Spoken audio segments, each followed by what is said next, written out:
While the transitions between the Copper, Bronze, and Iron Ages in some regions of the world was clear to see, other regions were so large that it was logical to split them up into different periods and ages to truly represent the transition of technology and human development.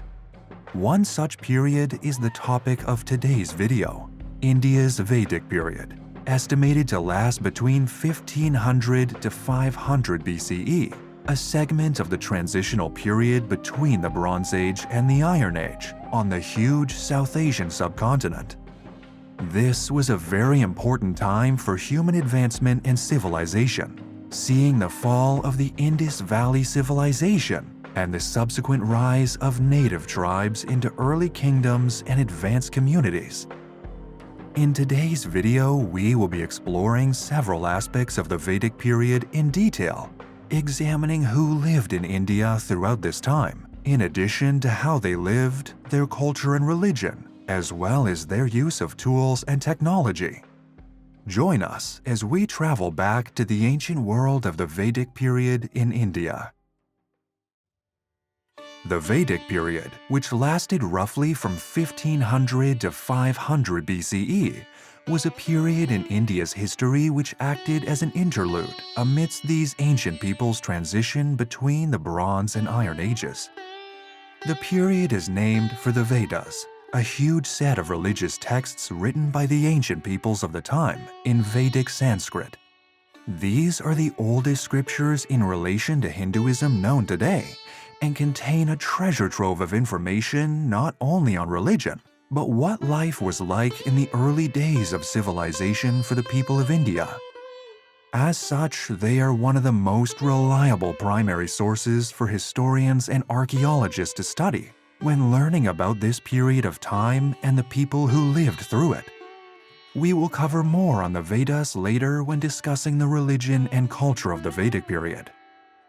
The Vedic period is formed from the ashes of the Indus Valley Civilization, one of the world's first advanced civilizations, who constructed such architectural feats as Mohenjo-Daro, an archaeological site that shows evidence in great detail of town planning, irrigation, and political structure. The fall of the Indus Valley Civilization, thought to be a result of climate change, displaced a large number of people, some of whom may eventually have settled to the north of the Indus Valley, along with a large number of Indo-European peoples from Western Asia and Eastern Europe. The specific origins of the people of this time is debated, however. It is here, south of the Himalayas and north of the Indus River Valley, that the Vedic period took place. According to the Vedas, these early Vedic peoples followed the ancient Proto-Indo-Europeans and Indo-Iranian religions, eventually forming a unique merge of cultures that would lead to the eventual rise of Hinduism. Before long, however, these people would find themselves in conflict. The early conflicts do not denote who the aggressors were, as they were only described as Dasos, which means enemy in ancient Sanskrit. The Rig Veda, the book of Vedas that covers this, described them as heathens to the Vedic religion, and they're described essentially as barbarians. Later, we are able to see distinct factions warring against one another detailed in the Vedas, such as the Battle of 10 Kings, where the Bharatas, a Vedic tribe, fought and won against a confederation of 10 united aggressors. Territory conflicts are thought to have been the cause of these early battles, as people fought to establish themselves in the region. From roughly 1000 BCE onwards, we enter the latter half of the Vedic period. By this time, many Vedic tribes had established their territories and had settled firmly into agricultural societies. As they produced crops and commodities, trade became prevalent with the use of horses to transport their produce, and early economies began to thrive in the North Indus Valley. The horses themselves would actually end up becoming a valuable commodity, as animals that were bred for military or religious purposes could not originate from Vedic lands. Trade subsequently resulted in the discovery of new regions and new lands, which meant meeting new peoples and communities. Some of these communities, via trade, would pass down their technological secrets and knowledge to the Vedic tribes, who in turn were able to progress themselves. Through trade, Vedic tribes were able to acquire iron axes that could be used to clear the forests that occupied the floodplains of the Ganges River, as well as plows and farming equipment that could make the most of these fertile new lands. The expansion of territory once more saw much conflict and political union between tribes, some of whom banded together to form alliances and larger kingdoms. It was this behavior that saw the formation of the Vedic period's first official state or civilization, the Kuru kingdom. The Kuru kingdom was born from the union of several large and powerful Vedic tribes, ruled by King Parikshit and his son Janamejaya, who would succeed him. The Kuru kingdom was a religious society governed by hymns, scripture, and ceremonies involving food, drink, fire, and sacrifice. Such sacrifices typically included horses, as seen in the Ashvamedha ritual. Here, Vedic warriors would spend 1 year following a free-roaming horse that was selected by religious leaders.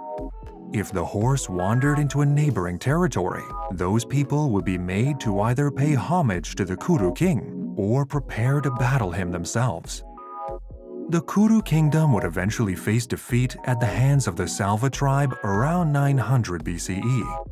This would see the eventual rise of more Vedic kingdoms, including the Panchala of the Ganges and the Videha of Nepal and eastern India. These kingdoms, amongst others, would propel urbanization forward in the Indus River Valley and would occasionally face off in bloody conflicts for supremacy over the Vedic kingdoms. The end of the Vedic period in India is typically marked by the introduction of classical Sanskrit to the region, which coincided with the invasion of the region by Darius the Great of Persia. Other regions began to reject Vedic rule and ritual, eventually introducing Jainism and Buddhism to the region in favor of these old ways. With political, militaristic, and religious opposition, Vedic culture could not be sustained and would eventually disappear entirely.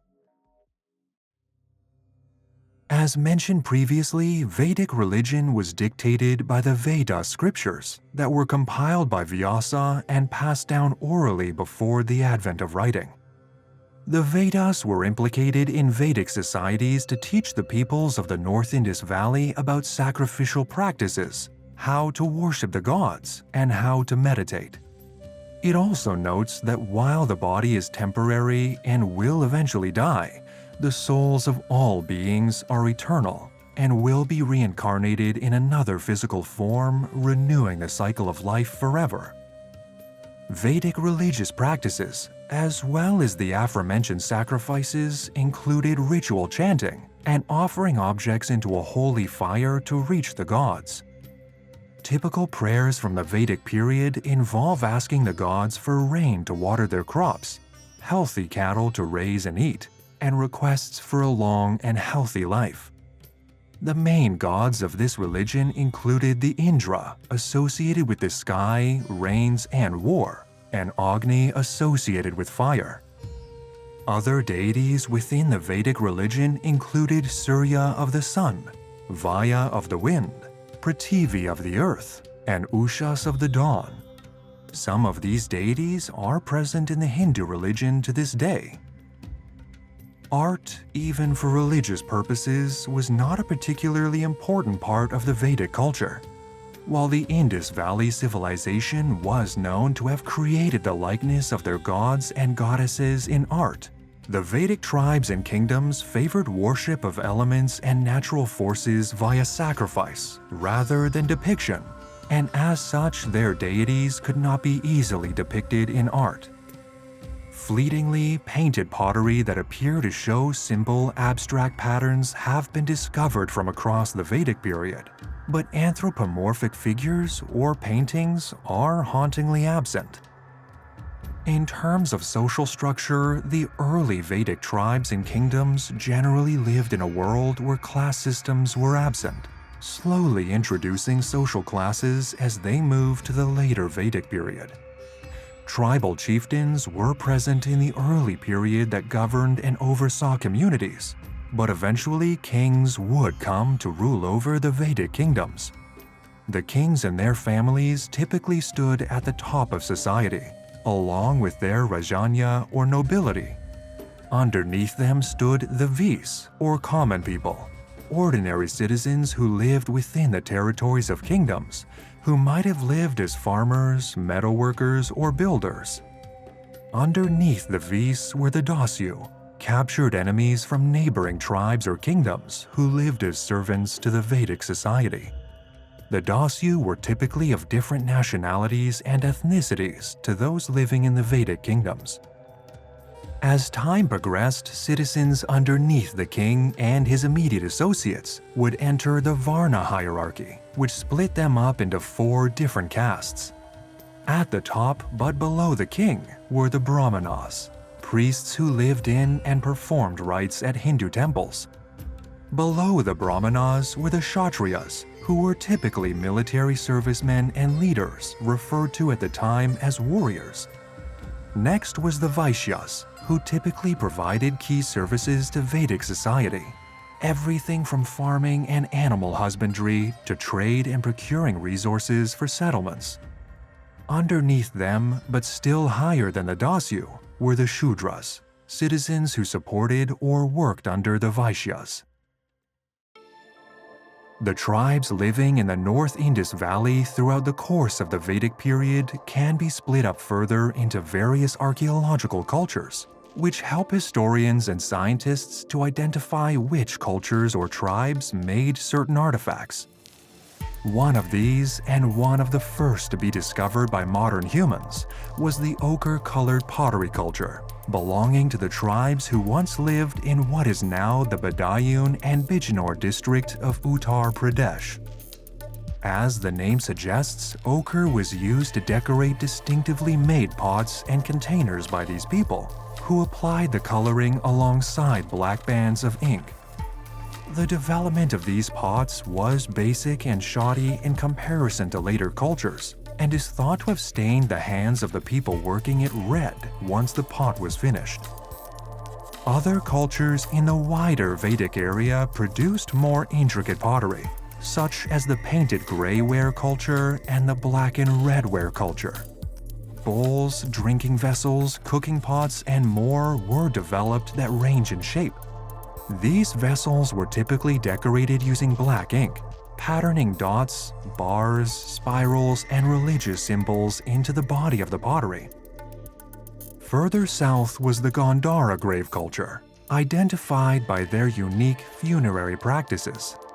Early Gandhara grave cultures buried their dead using pits lined with stone, but later progressed to covering graves with huge cuttings of stone that would mark the location of a deceased person. Some of the people buried in these now exhumed graves were all situated so their bodies were facing either southwest or northeast, with their hands resting together.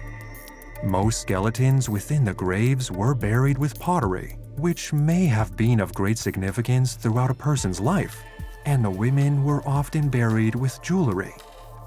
There is evidence to suggest that some of these cultures also practiced cremation in death, reducing the bodies of their dead to ashes and perhaps spreading them in a sacred location. In the modern world, it is often difficult for us to obtain information about some of our species' very earliest cultures. This can typically be put down to the fact that many of these cultures lived in a world before the advent of writing, where hunter-gatherer lifestyles were prevalent. Through discovering artifacts such as the Vedas, however, we are able to get an invaluable glimpse at the way writing was utilized in the very first civilizations. With that, we can gain an insight into many things: their culture, their religion, the wars they fought, who their leaders were, and how their societies functioned on a day-to-day basis. There is also much we don't know about the Vedic period, but the Vedas and the artifacts and graves that have been uncovered alongside it can give us a good starting point to determine what it must have been like to live under a Vedic king or to work the fields alongside a tribal chieftain. With any luck, in the not-too-distant future, archaeologists may be able to discover more about the Vedic cultures and how they lived in the ancient North Indus Valley.